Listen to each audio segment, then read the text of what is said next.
Good evening. Welcome to the February 11th, 2019 Temple ISD Board of Trustees meeting. Our first action item is to declare a quorum, which we have. The second item is the Pledge of Allegiance. Would everybody please stand? I pledge allegiance to the flag of the United States of America and to the republic for which it stands, one nation, under God, indivisible, with liberty and justice for all. Honor the Texas flag. I pledge allegiance to Texas, one state, under God, one and indivisible.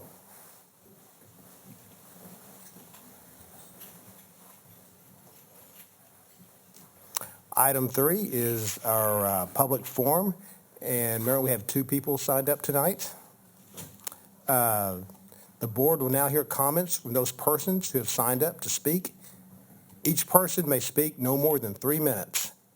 If there are several people wishing to speak on the same topic, board policy requires that a spokesperson represent any group of more than 5 people expressing the same view on the same topic. During this part of the meeting, the board will listen, but it will not engage in dialogue or debate with the speakers. The board reminds speakers that public comment is not the time or place to bring the board complaint about a particular program or a particular employee or individual. The board has adopted specific complaint policies, specific procedures for presenting those complaints. Our first speaker tonight is Mr. CJ Grisham. Could you come forward, please? If you could come to the podium and state your name and address for the record.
Mr. Grisham?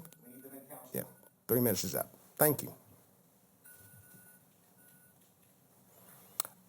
Our next speaker is Greg Holland. Again, thank you. And you have 3 minutes.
Okay. Is there anybody else that signed up to speak tonight?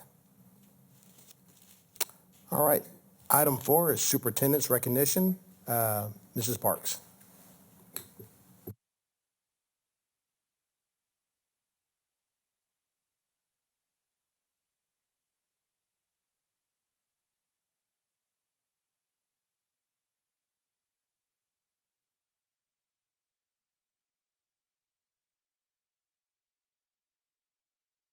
Around the state vying for this honor to perform in one of 15 ensembles, band, orchestra, and choirs. This competitive process begins throughout the state in auditions hosted by 33 Texas Music Educators Association regions. Individual musicians perform selected music for a panel of judges who rank each instrument or voice part. From this ranking, a select group of musicians advances from the region to compete against musicians from other regions in 8 area competitions. The highest-ranking musicians judged at TMEA area competitions qualify to perform in a TMEA all-state music group. We are pleased to announce that we have 2 students from Temple High School who have qualified for All-State. First, congratulations to Haley Ainsley, come on up, a senior at Temple High School who placed 6th chair in the alto section 1 for the Texas All-State Choir. Haley was selected for one of 8 spots through this competitive process.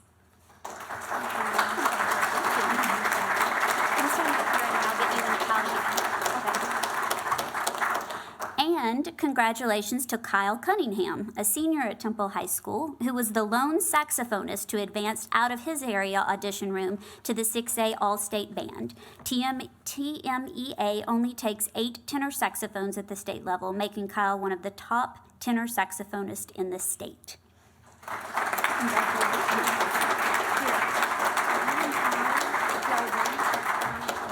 Here and shake the board's hand, and then we'll get you a picture.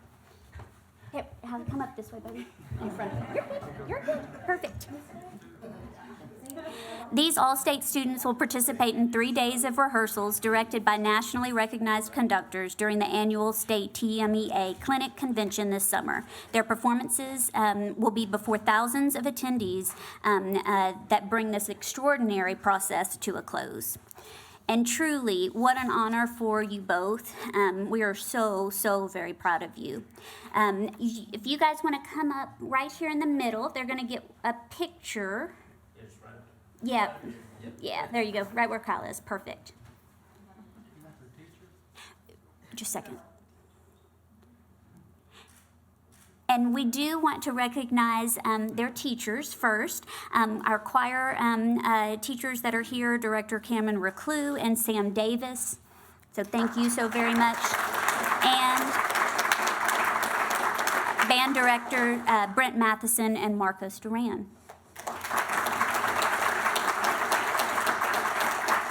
And lastly, we don't want to forget your parents. So if your parents, if you would please stand so that we can recognize you.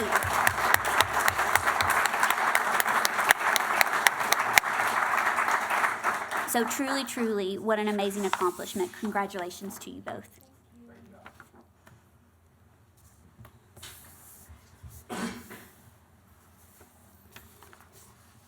And now, Garrett Matheson, who is a senior at Temple High School, has a presentation for us that he has prepared on the Maker Faire. And if I may, I'd like to set Garrett up a little bit. Some of you may remember that this past year we held our very first Maker Faire at Temple High School. In fact, some of you were in attendance. But this actually was a passion that started about 2 years ago with an email from Garrett to myself when I was an assistant superintendent here. And he scheduled a meeting in my office to tell me, this is what I want to do. I want to bring a Maker Faire to Temple ISD, in particular to the high school.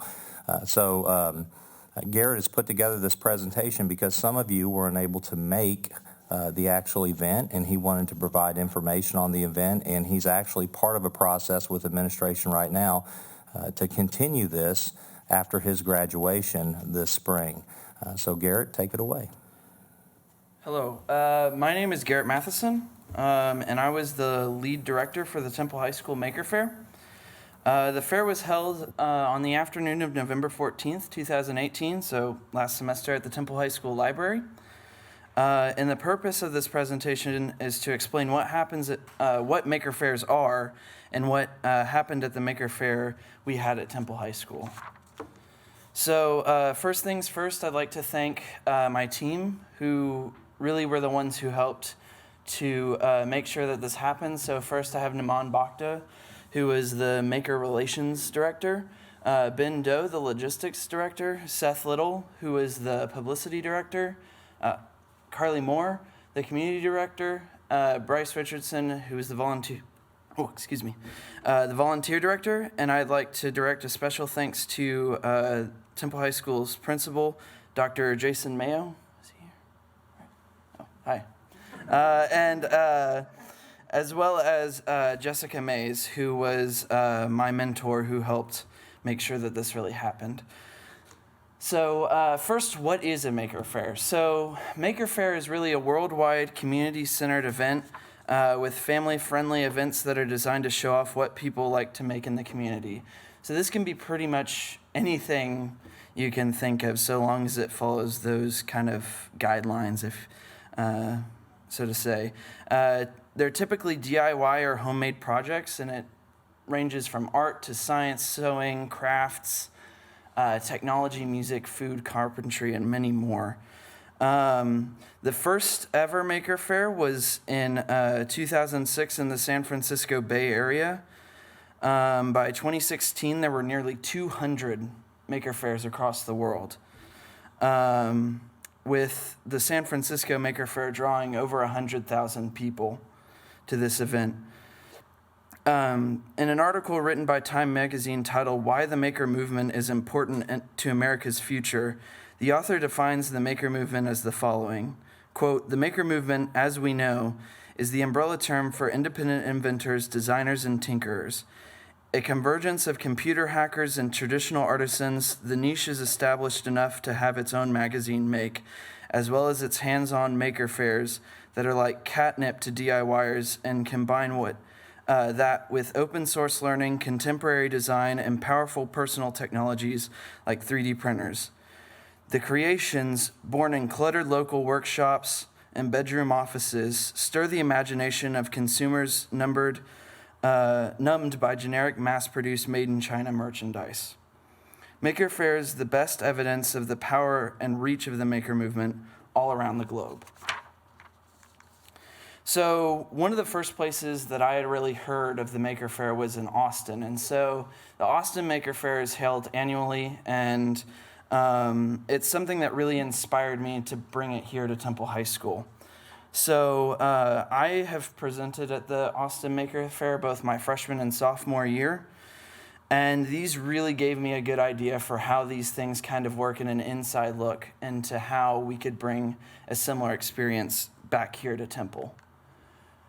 So now I just want to kind of go over some of the stuff that happened that day. So we had over 500 attendees. So that includes students, parents, staff members, and community members, including our mayor, Jenny Dunn, who came by. We had 25 makers, 18 volunteers, a jazz combo, a rap artist, and piano soloists. And just so that you can see, that's a breakdown of some of the projects we had. So a lot of them were fine arts. But what exactly sounds are produced by when you have a jazz combo, a rap artist, and piano soloist all at once?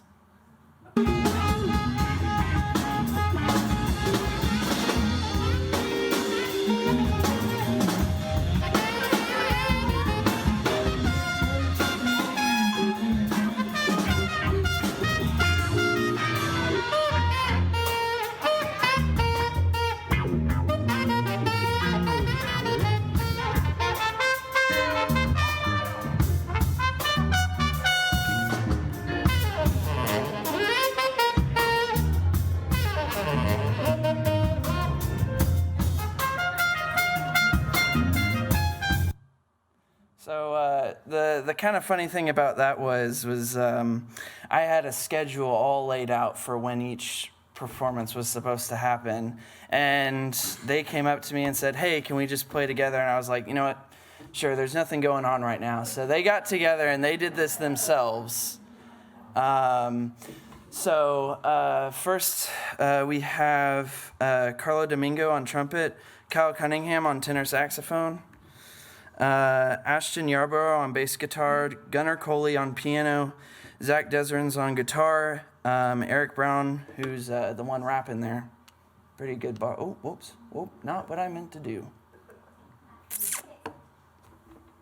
And then it was Adrian Sanders on the drums. Oh, whoops. All right, there we go. All right. Sorry. A little messed up there. All right. So here's some of the projects we had during that day. So these aren't all of them, but this is just a couple. So first is my project. Not again. We'll flip the slide. Okay. So I'm not going to use the laser again. That's what happens.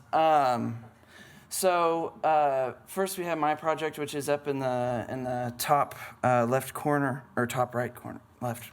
God, whatever, that corner.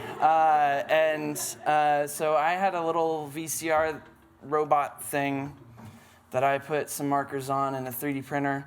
In the top right, we have Andrea Mendez and Lorena Flores, who are both freshmen, who were making tres leches cake with fruit. Very delicious. And then we have Kerrigan Smith in the bottom left with her artwork, and Sam Lillier in the bottom right, who was building miniature models and painting them. These pictures, in the top left, we have Catherine Myers with her kombucha tea. That's how you say it. It's very delicious as well. We have Jordan Fisher, who made some bread, pretty good bread, if I do say so myself. We have Lizette Wong in the bottom left with her artwork, and then we have Haley Fitzsimmons with her artworks and jewelry at the bottom right. So now that you've kind of seen some of the things that went on during that day, I'd like to now talk about the future of the Maker Faire. So the first things first, we have to form a group. And we've actually already done that. We're going to have a meeting later this month to sit down and talk with them about some of the things that I had to do, as well as some of my team members did as well. Once we get that group settled and everything, we're going to reapply for a School Maker Faire license next year. That'll allow us to be able to continue to use the logos, the playbook, which they gave me, all the materials and such. And then the hardest part, which is the sign up, getting people signed up and logistics. And then, assuming everything goes correctly by next year, next fall, we'll have the second Temple High School Maker Faire. So I would just like to thank all the board members for their time and continued support of all the extracurriculars that go on at Temple High School. I'd like to again thank Dr. Jason Mayo as well as Jessica Mays, my team who I helped lead, and all the awesome makers and volunteers for helping me make the first Maker Faire really happen. If there's any questions or anything. Anyone? Well, just want to say thank you very much for putting this together and coming today and presenting to us. Heard a lot of good things about the Maker Faire. It's a great project, and thank you very much. Thank you for getting it started in the team. Sure thing. Garrett, are you a senior? You're a senior, right? Yes. So I want to just really commend you for taking this project on and then making sure that it keeps on going after you've left. So thank you very much for that. It's something very important in your later years as well. So great job. Thank you. And Garrett may be the first student that is presented from this podium in the new administration building. So congratulations on that. You're going to be a tough act to follow. And I do want to say, many of us have had a chance to watch Garrett over the past several years. And I am very, very proud, just like everybody else in here, how far he's come. And whether it's MIT or Rice or wherever he wants to go, they're going to be very lucky to have him. Thanks again, Garrett. Congratulations. Great job. Thank you. Kristen, would you like to have a picture up here with? Yeah. Garrett, if you don't mind coming back.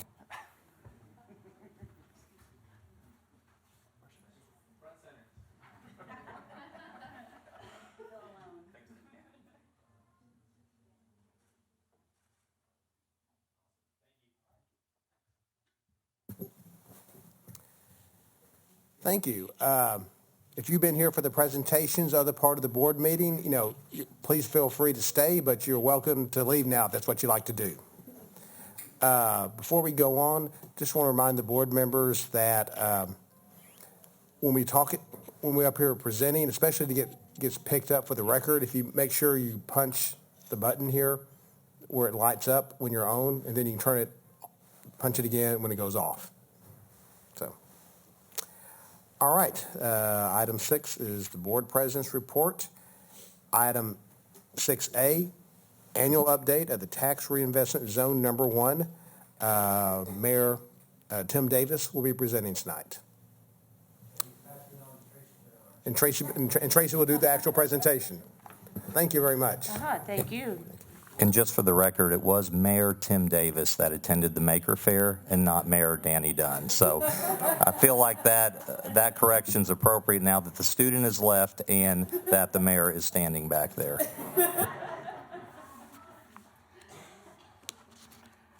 Well, thank you and good evening. I have no music in my presentation, and I tried to take out as many numbers as I could. I heard y'all like things. Okay. But I am pleased to present the annual report for the Temple Reinvestment Zone for the year ended September 30th, 2018. And I wanted to just hit on a few highlights of the report. For the year, our source of funds from the reinvestment zone totaled $51.1 million. Of that amount, 25.1 was from increments from the 8 participating taxing entities, and 24.1 million was from bond proceeds that were issued at the very end of the fiscal year. And of those revenues, if you look at the total of 25.1 million in the increment revenues, 68% of that was from Temple ISD, and 15% from the city of Temple, 9.8 million from the Bell County, 4.7% from the Temple College District, and 1.2% from Bell County Road Fund. Moving on into the use of funds for the reinvestment zone. Total use of funds for the year were $27.5 million. Of that amount, close to 57% was public improvements, 21% debt service, 18% of it was reimbursement to Temple ISD for their participation in the zone to make them whole per their contract. And then we had other use of funds of 3.38%. Just wanted to highlight a few of the public improvements that totaled a little over $15 million for the year. The Santa Fe Plaza, which we're setting in today, there was a total of $4.6 million during the year that was invested in the plaza. Prior to FY18, the reinvestment zone had invested a little over $3.6 million in the plaza, and when it's programmed to spend an additional $7.7 million in FY19 for a total investment in the plaza of close to $16 million. Another highlight for the public improvements of the year included some major project in the reinvestment zone to construct the outer loop from the north end to the southern, where it connects to I-35. During the year, we were under design and purchasing right-of-way for $1.9 million.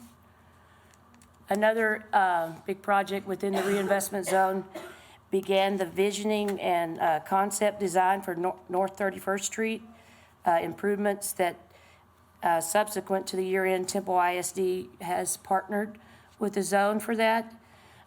During FY19, we're continuing the zone as design of that project and planning for construction in FY 2020. Another highlight of the use of funds was investments in the Crossroads Park, a little over $2 million for detention, public improvement. And as I mentioned, at the end of the year, the reinvestment zone issued bonds totaling close to $24 million. The majority of that is to complete several sections of the outer loop for a total of $14.5 million. Additional improvements to the downtown of close to $6.2 million, and then some various other public improvements. Just a note with the reinvestment zone, our total debt at the end of the year FY in 2018 totaled principal outstanding of $60.1 million, and 63.11% of that debt will be retired within 10 years. On behalf of the city manager, Brand Myers, and Mayor Davis, we would like to thank Temple ISD for their participation in the reinvestment zone, critical partner in making Temple a better place. And I'll be happy to answer any questions. Members, are there any questions for Tracy or Mayor Davis? Thank you very much for the presentation. Yes. And for coming tonight and giving us the update, so Yes, appreciate that. Again, thank TISD for their participation. Thank you, Mayor Davis. All right, the next item is B, future items of discussion. Is there any items that the board members wish to take up at the next board meeting? Seeing not, okay. Item C is important dates, and Dr. Ott. Okay, if I can draw your attention to the board packet under important dates, and I'll start with this Friday. Two events this Friday. We have the Temple College EMT Skills Lab, where we have instructors from Temple College coming to the CTE building to perform demonstrations with our EMT students. We also have the 4th annual Bluebonnet Extravaganza that same day, so they're right next to each other if you want the opportunity to go back and forth. And that will actually be at the Temple High School Library. It's a breakfast from, it starts at 9 o'clock, and the celebration goes through 1. And these are for elementary students that have read a certain amount of books on the Texas Bluebonnet list, and we will bus them over to Temple High School. On February 21st, parent information session on blended learning. This is something that's been in the works for some time. I want to commend the C&I department, and this has come from input from parents as well as from students. I think my mic's going in and out, as well as students. And so we're excited to welcome families and go through some blended learning simulations and an overview with them. And once again, it's February 21st, and it's here in the administration building.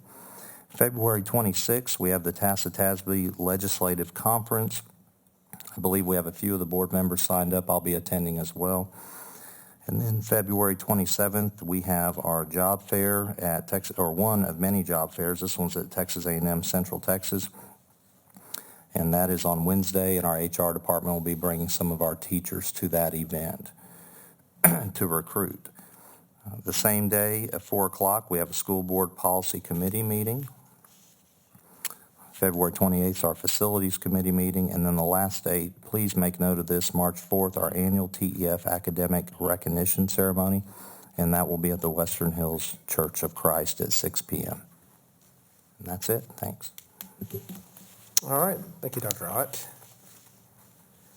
Item 7 is consent items in consideration for approval of the following group of items. Agenda items 7A through F1. Is it the board's pleasure to hear this together or to pull any items individually? Make a motion that we approve them all together. All right. Make a motion that we approve all of them together.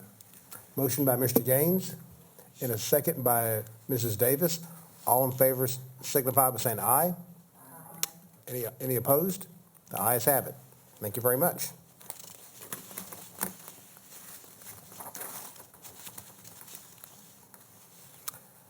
Item 8, A, Human Resources, and Mr. Palmer.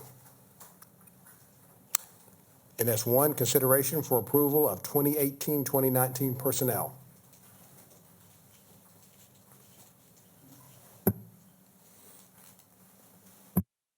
Thank you, Mr. Posey, members of the board. Actually, I have 2 groups here. One is to finish out the year, and you have that name before you, Ashley Boyd. That's an addition over at Western Hills with our special ed department. So I actually, Dr. Ott, bring that to you for our first recommendation. Is there a motion? Motion by Ms. Suarez, second by Mr. Gaines. All in favor signify by saying aye. Aye. Opposed? The ayes have it. All right. And item 2 is consideration for approval of 2019-2020 personnel and addendum to it. Absolutely. Thank you. We're trying to get ahead of the game here a little bit in February hiring for next year. But these positions have, one, actually, the LSSP has been there all year, and it's been open. So we have opportunity to hire what we feel like will be an outstanding candidate for next year. And then the other person has been with Temple for a good while, working on their RN right now. And so we want to get her on board as well. This position is one that takes Ms. Haynes' spot as she's retiring come June. So her name is Kimberly Glavey. Okay. This item does require a motion. Is there a motion? Motion by Dr. Sanhi, I'll second. seconded by Ms. Gowan. All in favor signify by saying aye. Aye. Plus addendum. Plus addendum. Any opposed? The ayes have it. Thank you. Thank you, Mr. Posey. Item B is curriculum instructions, which I don't believe we have anything tonight. Item C is finance facilities. Mr. Boyd. And Hi, good evening, Board. Ms. Vaden. It's my pleasure tonight. I've got Matthew Tepper here with the law firm of McCreary, Veselka, Bragg, and Allen. I know the agenda says that Harvey Allen is going to present, but he's unable to be here tonight. So we get to hear Mr. Tepper. And he's going to present our annual report on their efforts at collecting delinquent property taxes for us. President Posey, Dr. Ott, rest of the board, I appreciate the opportunity to come here today. The one thing I can tell you just right off the bat is the fact that Mr. Allen is not here and that he trusted me to come and give this report. That is probably an indication that y'all have a really, really good report.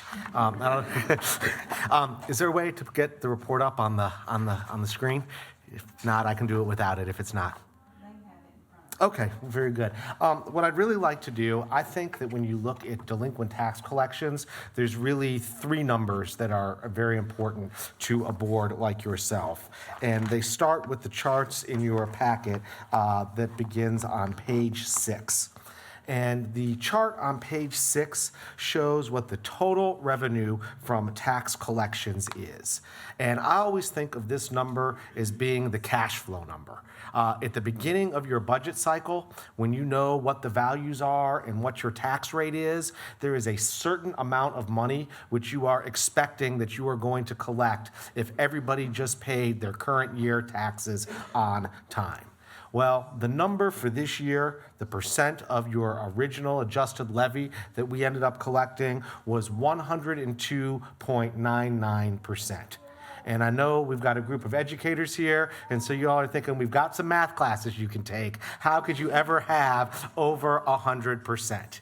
And the answer is, that includes the current year taxes that are paid, taxes that were paid from back years, along with penalties and interest that are added. And I see Ms. Suarez nodding her head, and that's because she gets to hear this report every year over at the appraisal district and have that explained. So what that means is, when you all budgeted, you thought you were going to get 100% of your levy brought in during the course of the year, you got almost 103% of your levy.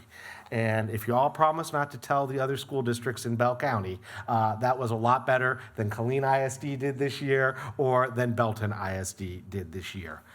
If you look at the chart, you can also see that over the last 4 years, we have always gotten over 100%, and so your cash flow number is good. You are getting in the dollars that you are supposed to be getting in a given year. If you flip over to page 7, you've got your collection of tax levies to date. And what's important about that chart is that lets you know what percentage of the taxes that are owed are ultimately being paid.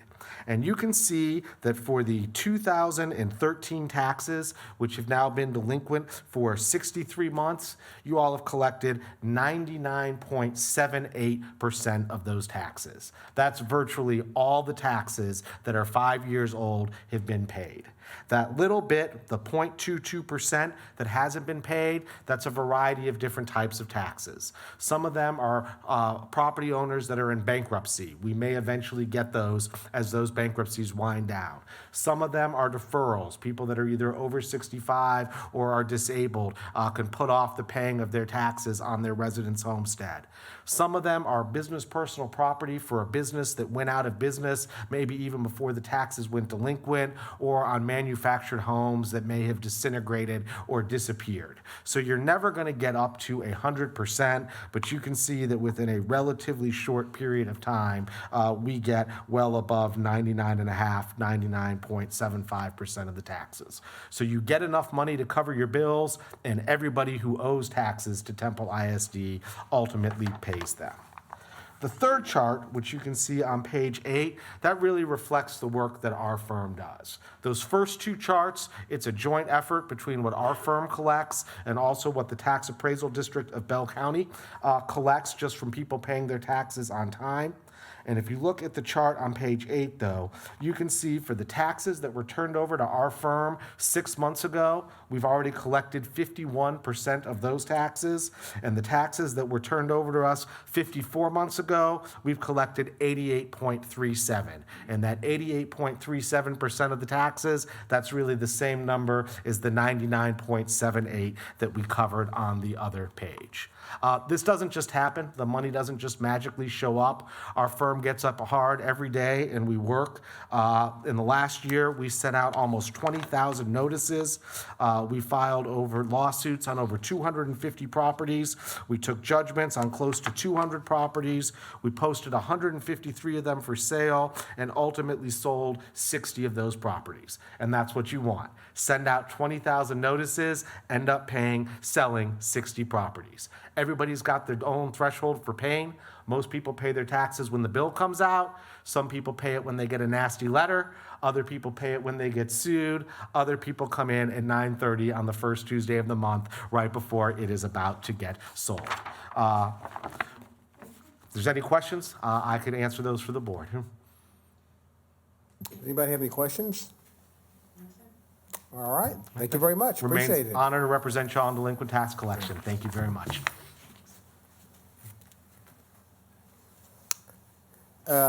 Item 2, consideration for approval of the order of election for Temple Independent School District for the purpose of Temple ISD Board of Trustees, District 1 and 6.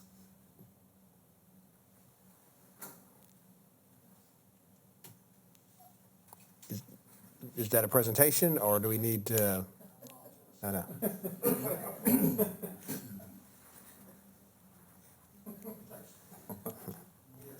Silence would be exciting.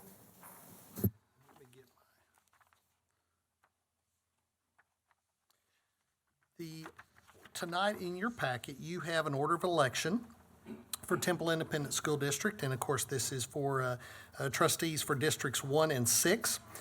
This order of election, this order is for an election to be held on May the 4th, and applications for filing for a place on the ballot should be filed by this Friday, February 15th.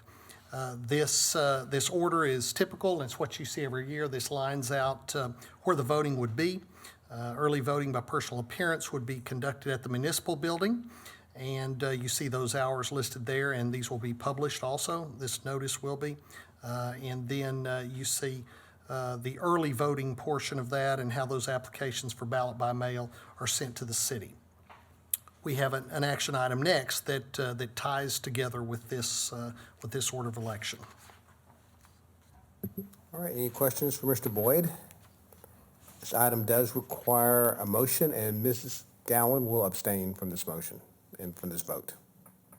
Is there a motion? Move for approval. A motion by Mr. Gaines. Seconded by Mrs. Davis. All in favor signify by saying aye. Aye.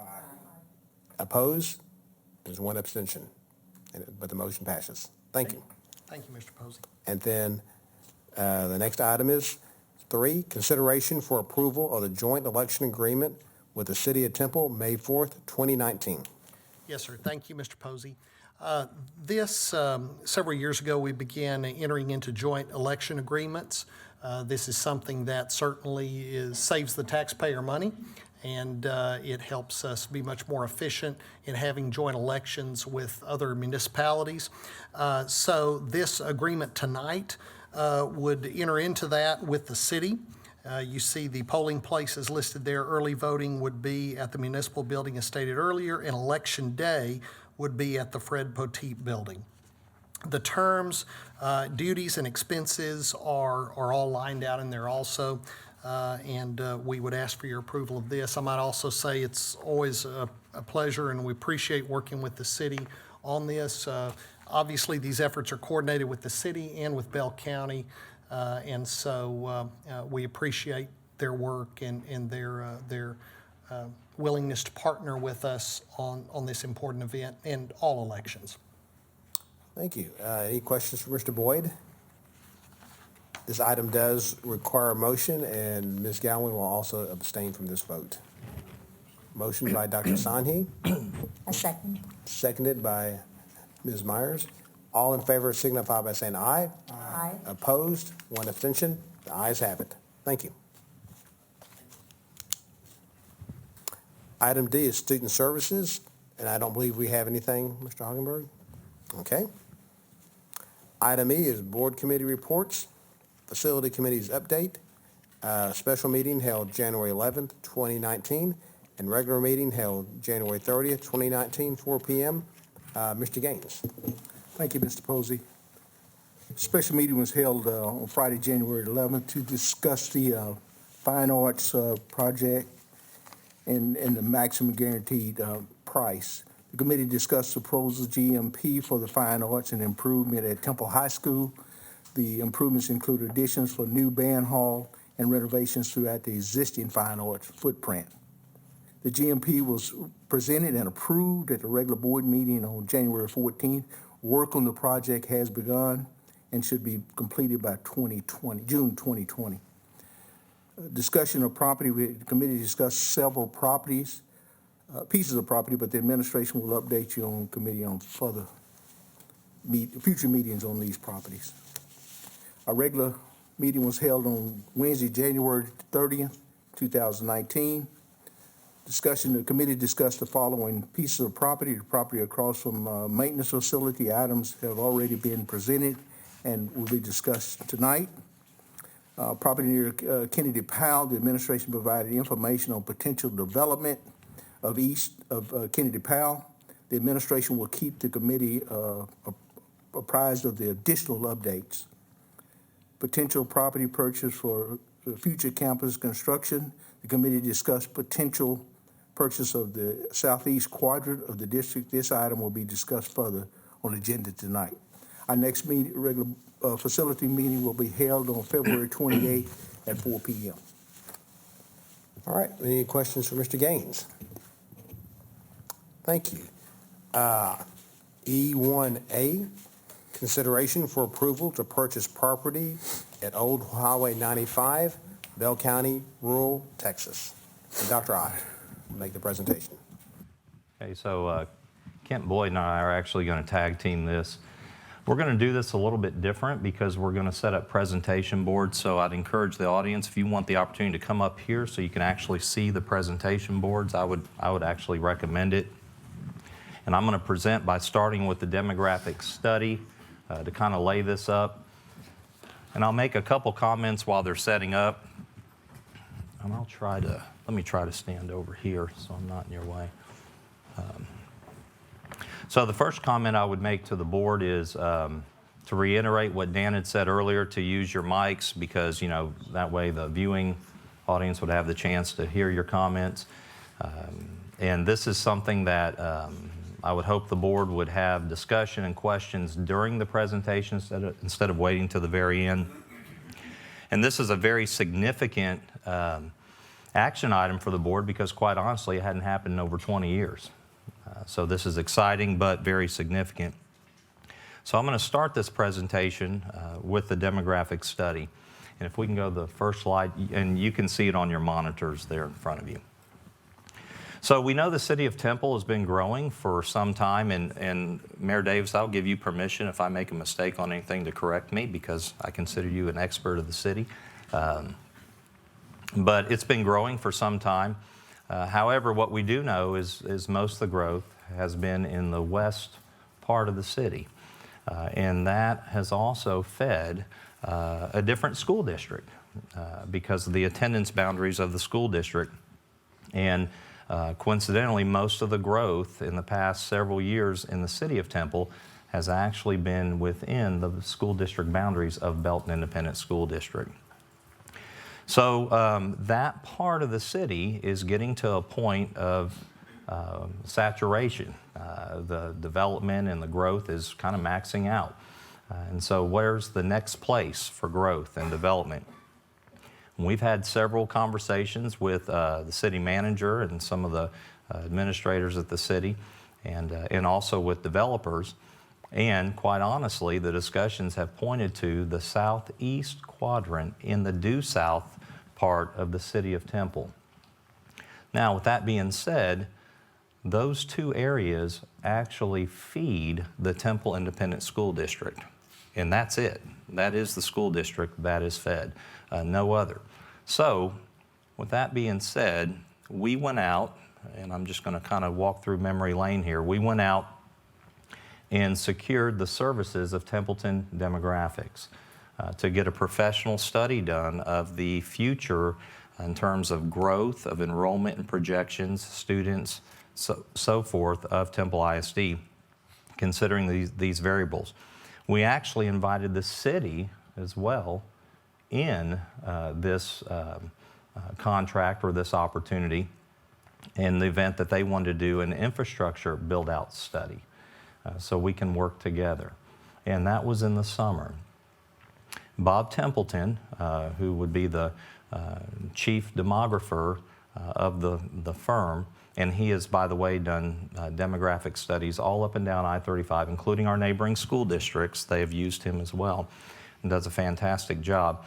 He concluded his study, I think about the end of September, middle of October, and the board may remember he presented in October at that board meeting his results. I'm actually pulling from his slides here as kind of a reminder. So this slide here, what I really want you to note is that there are 9 yellow, I guess, boxes or areas there if you count them up. The black line represents the school district boundaries of Temple ISD. And you have here is the southeast quadrant of the city. Everything in yellow represents future development, okay? And that was all part of the study. You know, he went through this with us.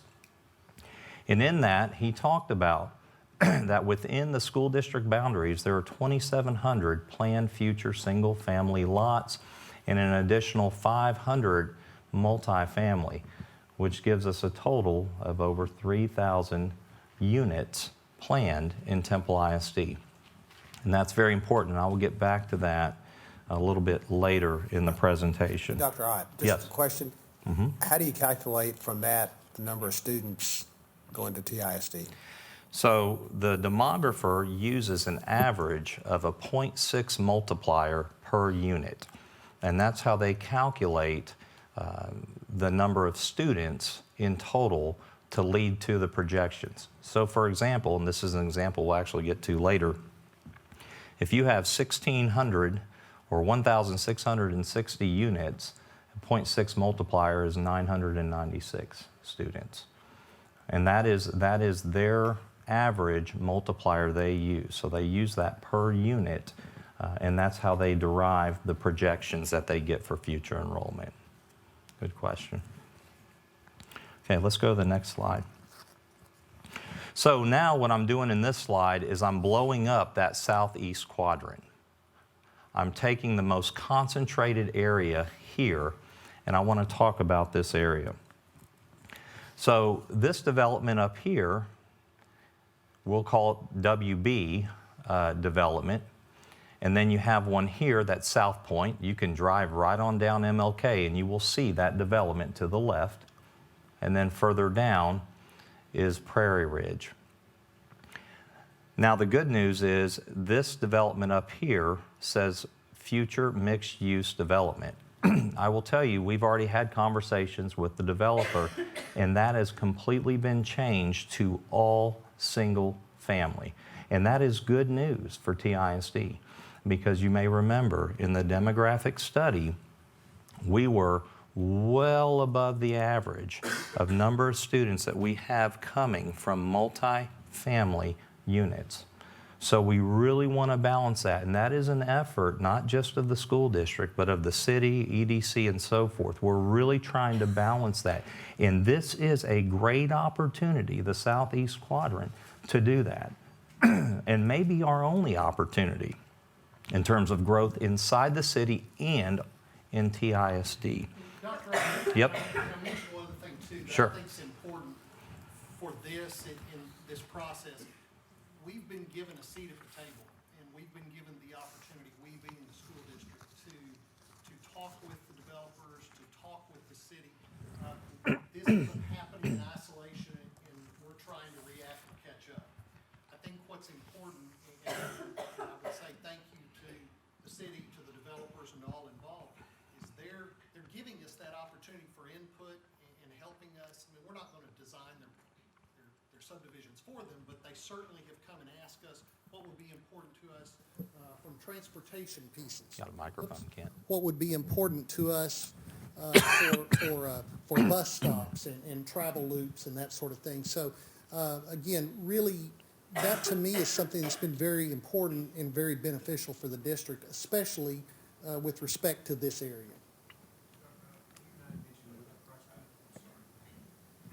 Yes, You Mr. mind Gann. mentioning what the price point is going to be on the homes that's going to be listed in this? Sure. So in all 3 of these developments, just giving a range, we have actually talked to all 3 developers.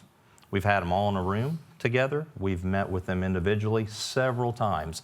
And so the price point for single family is $180 to mid $200. And that's what that is their price point, their range, entry level going about $180. And then, this is early discussions. I mean, obviously they haven't built the homes yet, but that's where they're coming in at. And that is great news for Temple ISD in the city of Temple. This is actually higher than the surrounding area, isn't it? This is actually a pretty high point to come in. Yes. Yes. Yes. It will certainly, it'll certainly raise the floor of unit and how much the average cost of home is in those areas, for sure. Any other questions on this slide? Okay, next slide. So these are the numbers that came from the demographic study. And a couple pieces I want to draw your attention to. First of all, if you look at the fourth column, it's in a orange color. When you talk about the schools in the southeast quadrant, and this is actually the projections out 10 years, okay? So it goes all the way to 2028, 29. If you start with Ray Allen, right now sitting at 451, in 10 years it almost doubles, okay? That is very significant. And I'll get to something here in a second. When you look at Thornton, Thornton is another one in that southeast quadrant, 100 students, okay? Bonham is another one, around 100 students. Travis, around close to 100 students, closer to maybe 85. So my point is, when you look at all the numbers at the very bottom, the district totals, you have a maximum, or you have our current enrollment, right there in the orange, 8,705 students, taking it out to over 10,000, that's 1,300, but the largest concentrations are in the southeast quadrant. So once again, validating that that's the growth. That's where we're headed, right here, okay? See if I have anything else on here. Nope, next. Any questions? Let me back up. Any questions? And I know some of this is review because it was presented, in October, and we've kind of talked about it several times, but I do think it's a good layup for folks in the audience and folks that weren't part of the demographic study. Okay, next slide. So, results, right? Final summary results. Current facilities, we currently have 1 early childhood school, 8 elementaries, 3 middle schools, and 1 high school. Build out facilities needed. So the demographer, the information says 1 to 3 additional sites needed. Now you may or may not remember, but at the October meeting, our demographer referenced that 1 elementary school in the next 3 years. So 1 would be quick, right? And it makes sense when you think about the schools that I just mentioned and where they're located and where the growth is. 1 additional middle school site in the next 10 years, and then high school remains the same. Okay, next. So this slide here is the one I want to leave up here before we get to the presentation boards. As part of the demographic study, what they do is they come back with ideal locations for school sites. That's part of the study. So once again, the black line represents the school district's attendance boundaries, okay? The red lines are each school's attendance zones, okay? You'll see 4 circles. The small yellow ones, there's one way up here in the northwest corner, and then 2 down here in the southeast quadrant. Those are elementary sites. The large orange one, once again, in the southeast quadrant. So make note, 3 of the 4 locations are in the southeast quadrant. Once again, validating what we've been talking about. So this one here is a potential area for a middle school. It's larger, why? Because several elementaries feed a middle school, that's why. There is some overlap here, well, and actually here too, almost like a Venn diagram. But that's very important to recognize because when we get to the presentation boards, I'll be able to explain that in a little more detail. Any questions about the demographic study? Any at all from the board?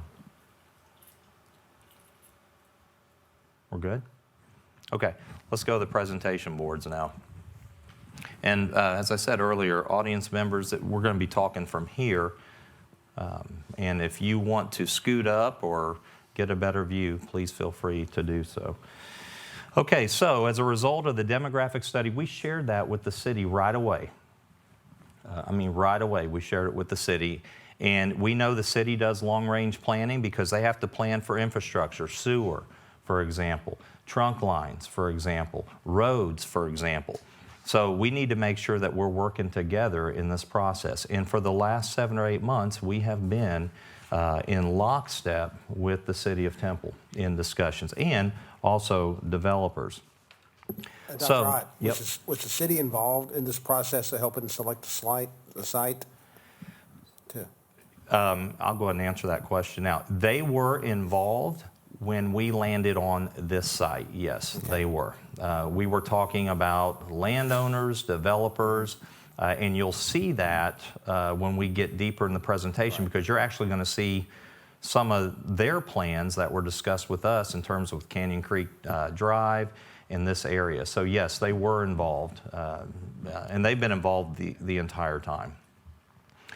In fact, we sat down together to before the demographic results of the demographic study were shared. We sat down together and started talking about parcels. Mr. Gaines has a question. Yep. All the planned infrastructure and all has been set up for this area, all that's going here?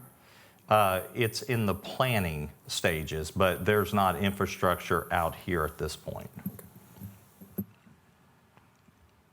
And our hope is, obviously we have to make the first commitment, and then after that the city commits and prioritizes and so forth because they want to support the school district. And Mayor, if I speak out of turn, then tell me. Okay, so with that being said, those 3 circles on the demographic, the slide of the demographic study. Let me go over here to this presentation board. So you remember the 3 developments I talked about? They're right here. Here's one of them. Here's the other. And there's the other. Just to orient you a little bit, this right here is MLK. Then it comes down to Old Highway 95. Okay? All right. The blue line, it's not black, it's blue on this one, would be our attendance boundaries for TISD. This gerrymanders, it comes way down here. This blue line way down south comes up and down again and then connects here. But this represents our attendance line. This right here, number 11 would be Thornton Elementary. Okay? I'm just trying to get everybody oriented here. This is Scott up here. Okay? 13 would be, that's Temple College. 14 is Travis, and then Ray Allen is right here, hugging that attendance boundary, okay? Blacklands, it's kind of a zigzag look, but it kind of goes like this. And then you've got the railroad here. I think our Panda's out this way, landfill, and so forth. So this circle here is actually one of the small yellow circles on the demographic study that represents an elementary campus, okay? And this circle, it's not drawn exactly right, but it actually comes up. It doesn't go all the way down. Now I'm going to explain why it does here. It actually comes up and then comes across. The middle school circle runs more like this. So this is an overlay, this area right here. These yellow boxes are either future or current major intersections. Okay? Just trying to get everybody oriented here. Any questions on kind of where we're at? Okay. Yes. How much land is needed for elementary schools versus middle schools? Great question. So elementary schools, depending on the size, sit on acreage of 10 to 16. Point of reference, Thornton Elementary School sits on 12 acres of land. Thornton's capacity is over 800 students. So I know that there are some school districts, they carry elementary schools that have over 1,000. You're going to have more acreage, parking, that kind of thing. Middle school, between 23 and about 28. And that depends on if you're going to have a stadium and a track and how big is the track. Is it 3-lane? Is it 7-lane, 8-lane? All those things factor in. So in total, in excess of 40 acres on the high side is really what you're looking at for 2 pieces of property. Okay? Any other questions on that? So when you add these 3 subdivisions here, right? And this small one that's already, it was an active development on the slide. There's 123 in this one, 517, remember this is the one they converted to all single family, 517 in WB's planning, and I cannot read that, 368 I believe. Yes, sir. 368 here and 332 right here. So this is South Point off Case Road, and that is Prairie Ridge.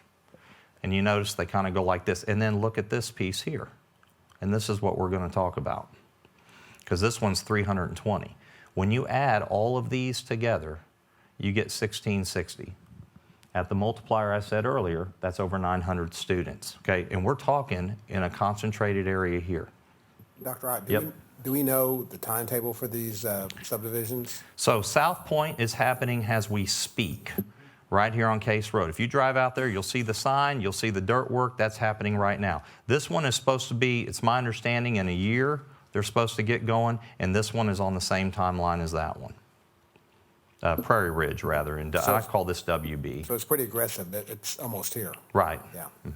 I have a question about that, Yes, also Shannon? about the development. Is there anything that holds a developer to, like you talked about the cost per unit, is there anything that holds a developer to stay with that plan? Or does it get modified as the development would goes along say- and they sell a unit and? I would say the partnership does, and I will just be very honest and tell you that if they don't honor the things that they say, then I think partners, whether it's the city and the school district, can make it difficult for them. And I think that's the best way to say it. So, I agree. I think, too, in this area, and just my feeling from talking with them, because of the ability for growth out here, and I think Dr. Ott mentioned it earlier, you know, those developers know that's saturated pretty much to the west. I mean, it's not all built out yet, going west out into Belton ISD, but it is certainly already platted and land is spoken for. This is really the last place to develop. And so I think they, not speaking for them, but I think they feel pretty comfortable with that price range because they see what that demand is going to be also as it comes. Again, there's no real way to hold them to that, but ultimately you want the market to drive that. And I think there's a comfort level that the market will drive that price range, this being the next or the last great development space in Temple per se. and developers really like to work in situations and feel comfortable when the city and the school district and other entities are all collaborating and working with them. I will tell you that the meetings we've had, there has been no problem on the discussions of the price range. And it wasn't like we came in and highballed it. You know, it was a joint kind of conversation, and it's gone very, very smooth.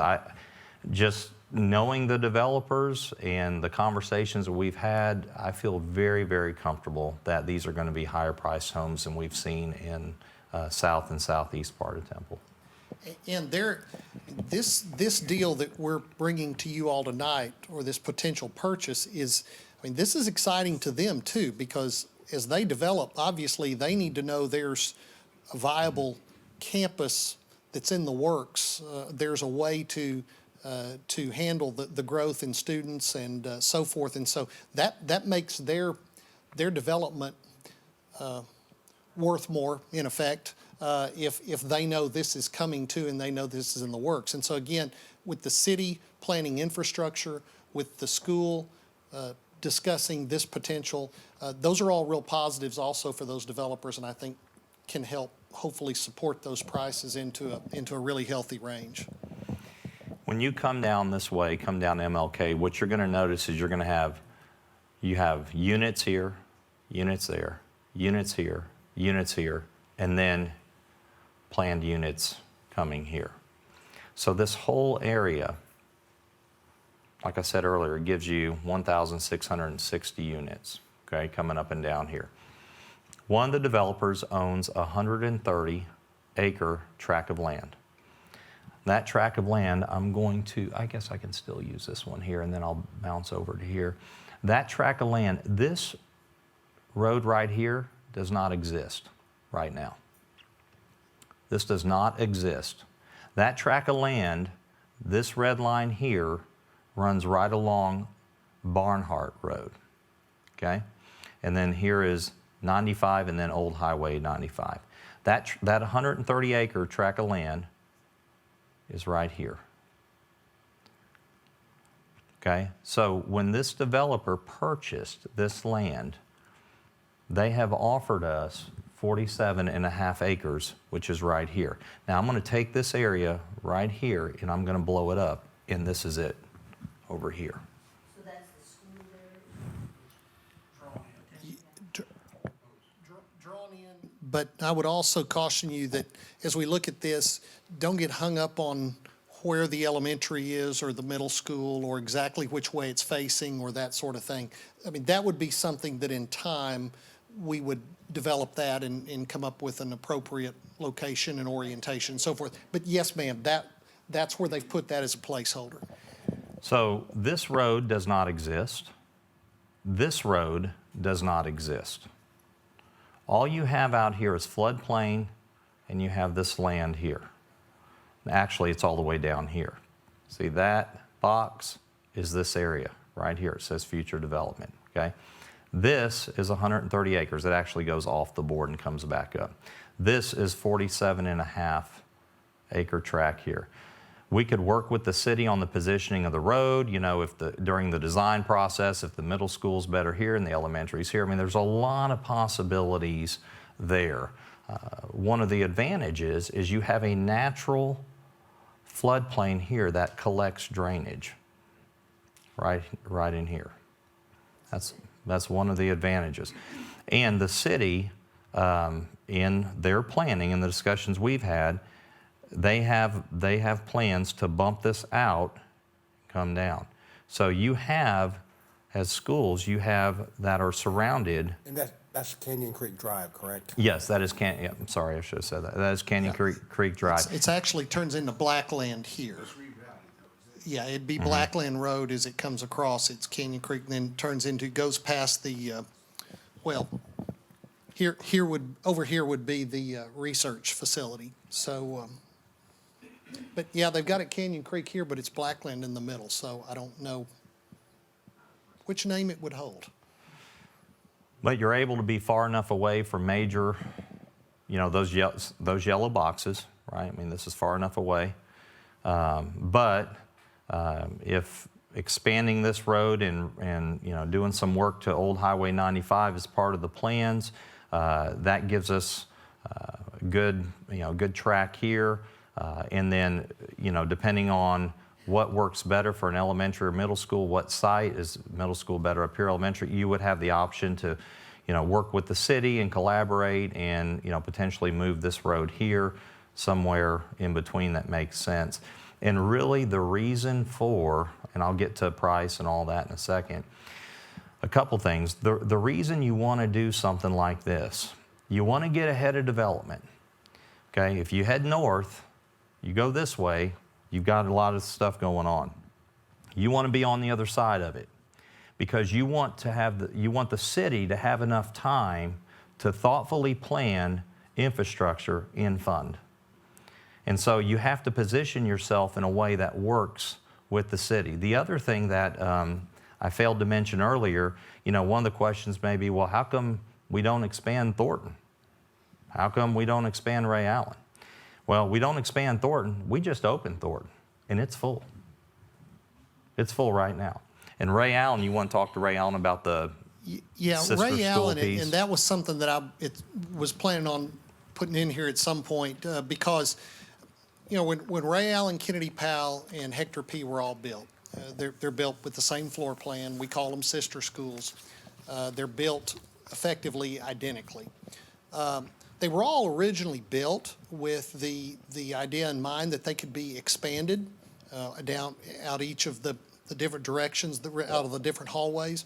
And why that still is a very viable option for both Kennedy Powell and Hector P. because of their location, it's not a viable option for Ray Allen. Ray Allen is located on 12 acres, but only about 9 of that is actually usable space, primarily because of drainage, and you all know that, and people who've been on that campus, especially after rain, know that.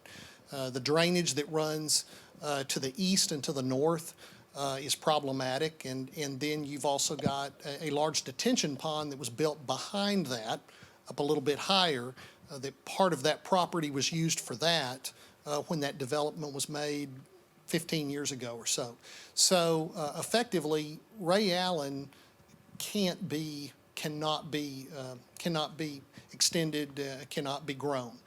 Kennedy Powell and Hector P. both can be. Kennedy Powell is on 34 acres, I believe, and Hector P. is on about 28 acres. But that really is what our challenge is. And yeah, in a perfect world, this is a great location, but we're just locked in right there. This particular site, when we were approached by the developer, made sense because if you remember earlier when I was talking about the demographic study, slide up here, this is the overlay. With Canyon Creek in the future bumping out, this is the spot where you can capture from one seller land for an elementary and a middle school in the future, and get the track and have the opportunity to work closely with that developer on a master planned, high-quality living community that surrounds the school. Price point. Any questions before I get into price point? You mentioned the floodplain there on the east side of that area, and you've got big developments to the north that will be feeding that drainage, so it's like the city get involved in absorbing that runoff. So I'll make 2 comments. One, because I'm going to answer this question, but it's the last one I can answer because this isn't a public comment item, it's an action item, so it's only for the board. But I will answer this, and that's it. We have been working very close with the city on these developments. So that discussion, whether it's sewer lift station, whether it's water, whether it's floodplain, that has all been in the discussions before we've even thought about bringing this item to the board. So price point, the average sell price for acreage out here is $16.5 an acre right now. Okay, right now. I can assure you in 3 years that's going to go up. It'll probably go up in a year. So the contract you have before you is 47.5 acres for $14,750 an acre, which is considerably lower. When we had discussions way back when, I was thinking that we were going to be spending out of fund balance, and let me qualify that. This is a fund balance purchase, right? And that's very important. This doesn't come out of the checking account, right? This comes out of the fund balance, and we have a very healthy fund balance. You've heard our financial ratings presentation has been very conservative.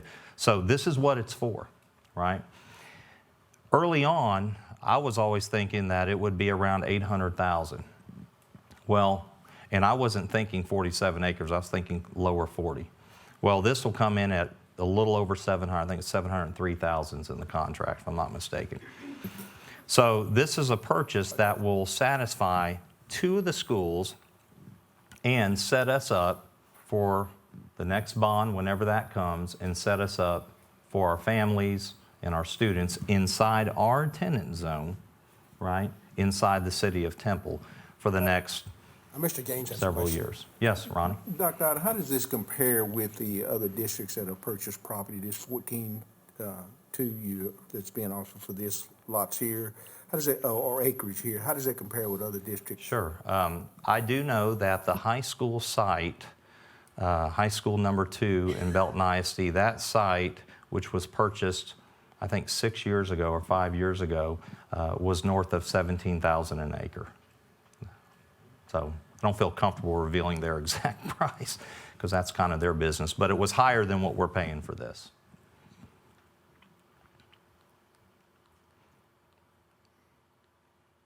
Any questions from the board? Comments, questions? This has been a long journey, a long process. Whether Mayor Davis is here or not, I would like to thank the city publicly because they have made us feel very comfortable in this process as we've gone through. And I can tell you, we have not taken one step forward without multiple conversations with the city manager, Bryn Myers, and some of the other folks on her staff that have worked closely. We led with expert data, demographic study, and that's what you need to do. I mean, that's diligence. That's what we have to do when we're positioning the school district for the future. So we started with that and then continued conversations, and we've been very fortunate that all these developers are working with the school, working with the city, and we were fortunate enough to have one to give us this offer at a sell price that is lower than I would have guessed. I have a comment. Yes, Virginia? Having been here as long as I've been here, when we did the sister schools, we did as much planning as we could. The approach to this has been totally different. The demographic study helped to understand where the growth was coming, that there were already things in the works. And I truly feel that for the first time, we are on the track of really feeding our district to grow where it was naturally going to go without trying to just find a school and put it up, not knowing where the growth was going to be. So it's a win for the district, it's a win for the city, and I mean, it's our community, so it's a win for all of us. And it's a much better way of doing things than we've done in the past. And my biggest fear personally, and I was in a previous district where we built a school every year, when you're able to get an offer on a site for a very reasonable price that is selected as an ideal site versus delaying, and then you're hemmed in to a piece of property that doesn't really make sense, and they know that because a lot of things have been developed, you're not far enough ahead, and then they price gouge you. And being this far in front and having and I'll tell you, that's the beauty in working with the city. Because having some insight on their long-range planning and so forth, this really allows us to be smart and deliberate about what we're purchasing at a good price. So I feel good about the approach. I agree with you. I would not want to come to this board with a piece of property that wasn't in one of those circles and was overpriced and we didn't have options. I would not want to do that. I have a Shannon, question I think for you had a question. I know this is data-driven, but it's also a prediction. Mm-hmm. In situations like this where in actuality it doesn't play out the way we predicted and we have purchased land, I know we wouldn't be building anytime soon. The whole point is to set us up for the future. What happens though when if we have land that we end up it not being ideal to build on? Or the timing isn't right. Or the growth wasn't there. there. Or the growth right. isn't right. Or didn't matriculate into the numbers. And that's a great question, which is why I'm glad the price point's where it's at as well. Before we made a decision on anything, if we waited long enough and infrastructure was already out there and you saw developments coming up and some retail, but we're not getting the foot traffic, the student foot traffic that the demographic study showed, well, then we would modify the plan, but at the end of the day, we still own that property, and somebody's going to want to buy it. And I promise you, if they want to buy that down the road, it will not be $14,750 an acre. So if it doesn't work out as an investment for our kids, then it will be an investment for the school district in another way. So we could sell it or sell part of it. We could take the money and we could use it to support the district in other ways if we had to do that. But that would not be a recommendation I would give till way down the road, until the infrastructure's played out, till we're able to see the units, the homes, and everything is settled. And then at that point, if we're not getting the numbers that warrant, say it doesn't warrant a middle school, say it's just an elementary school. And the other thing we have to keep in mind is this attendance line right here comes all the way down. This right here is a developable tract of land. There are several down here. So we've got other situations due south that, and let me just stop right there and tell you, that's why we will continue our relationship with the demographer. This was not a one-time study. You keep a demographer on retainer, you re-up the study, you let them study the population changes that take place, you let them study the enrollment changes, the mobility of students, new developments, and then they turn over every year and give us an updated study. And that allows us to make the decisions you're talking about if we have to make those decisions down the road. Great question. I like the word investment that you use because this is exciting. This is also practical. This is an appropriate use of your fund balance. And in reality, it's an investment. And it's something that sets us up and sets those that come after us up and sets all those children that come up that will be there someday. I don't know when it'll happen, but it'll happen at some point, and that's the exciting part of it. It's been great for us to be part of a forward-thinking group of folks, developers, city folks, as Dr. Ott said several times. We're appreciative that we've had a seat at the table and a voice in the process, and that's critical to us being here today, and this is critical, we believe, to positioning us for the future, for sure. Any other questions or comments from the board? Any other questions for Dr. Ott and Mr. Boyd? Okay, this is a big,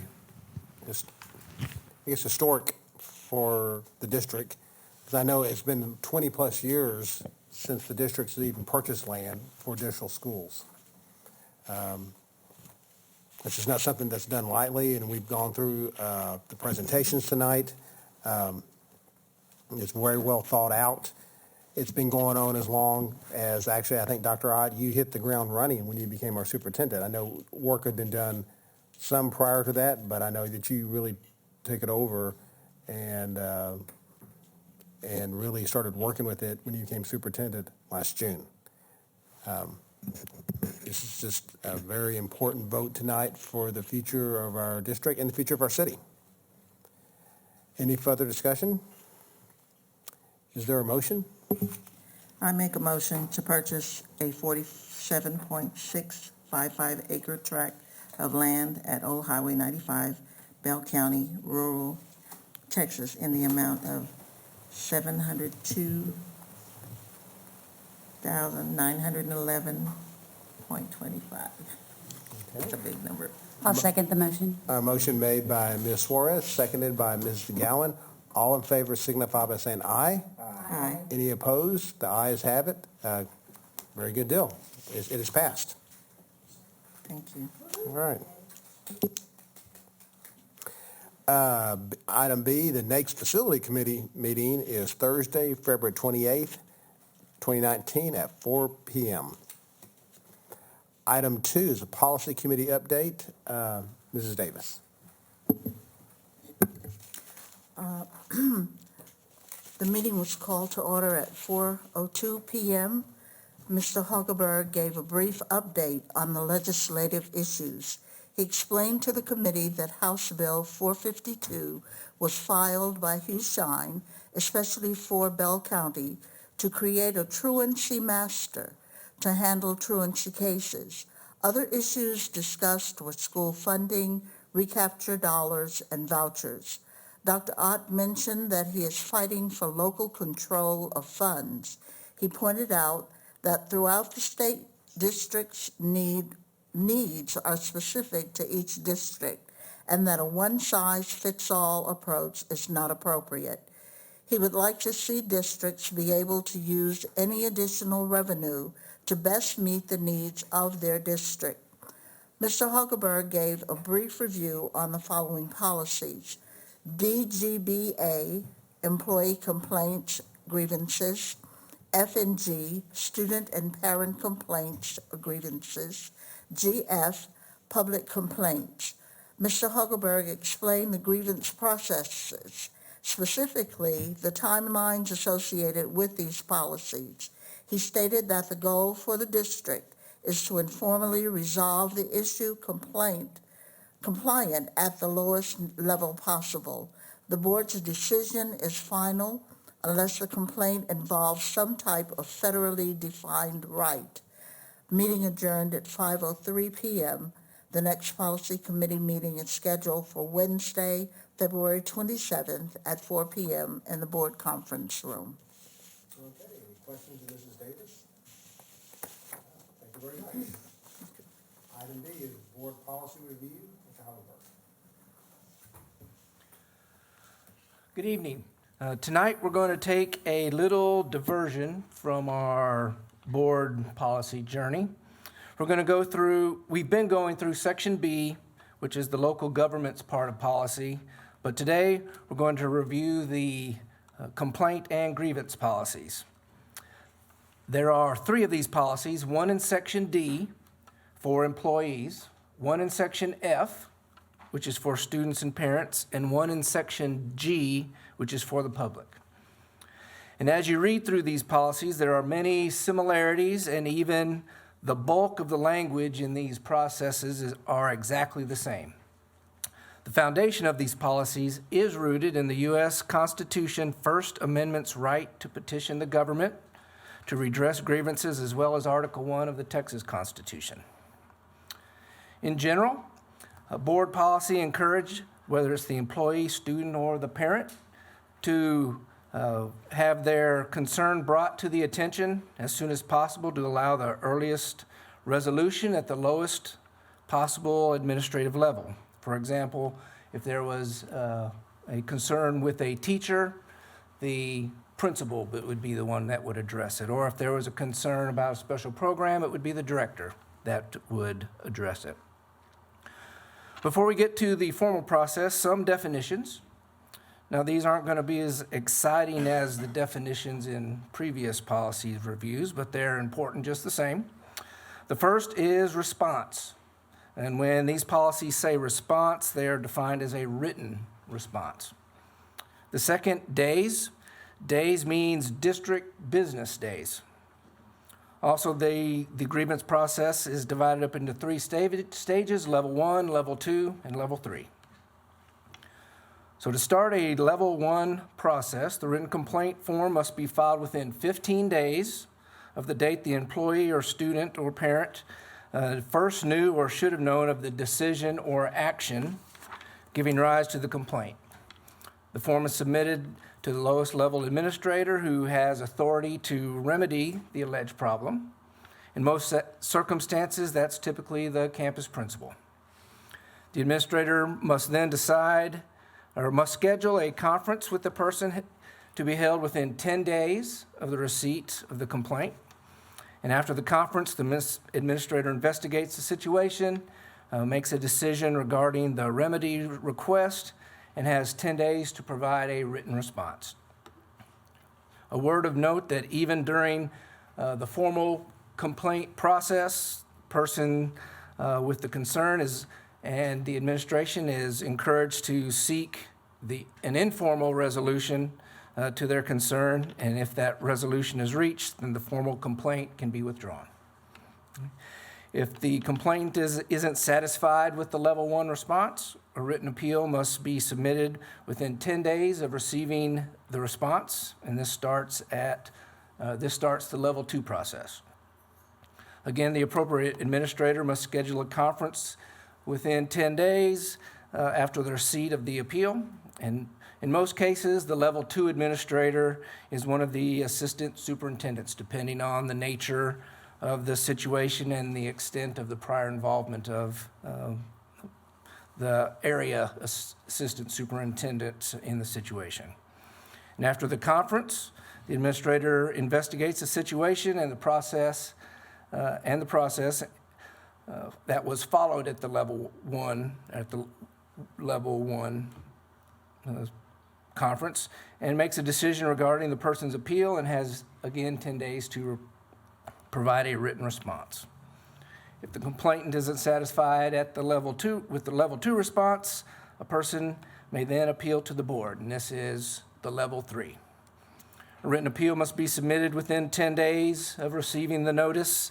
The appeal is limited to the issues and documents that are considered at level 2. The person is informed of the date, time, place of the board meeting in which the complaint will be on the agenda and for the presentation to the board. And that is typically the next regularly scheduled board meeting. You as a board then determine whether the presentation will be an open or closed session in accordance with the Texas Open Meetings Act and other laws. The board president sets the time limits and guidelines, and after hearing the complaint, the board can either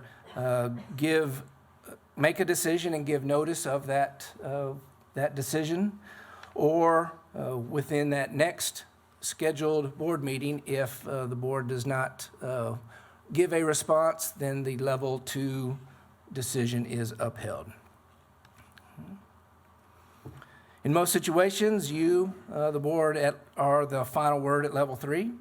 Your decision, as was mentioned, can't be appealed to the Texas Education Agency or the state, except if there's a claim of denial of a constitutionally defined right or a violation of state law. So you have the 15 days from the start, then the 10 days to schedule a conference, 10 days to have a response, and then 10 days for the complainant to submit an appeal, and then there's 10 days to schedule that conference, and then 10 days to submit a request, and then 10 days to submit level 3 to the board, and the board can then, at its next board meeting, can hear the presentation. So as you can see, this grievance process, depending on the complexity, is not necessarily an immediate process and can take 2 to 3 months to complete. Almost all concerns are handled informally through phone calls or meetings with the principal or the central office administrator. Typically in a year, we have 6 to 10 level 1 complaint forms submitted. Maybe 1 or 2 of those reach the level 2. And to my knowledge, the board hasn't heard a level 3 presentation in several years or maybe longer. Any questions? Any questions for Mr. Hagenberg? If not, thank you very much. And with that, we're adjourned. Thank you very much for attending tonight.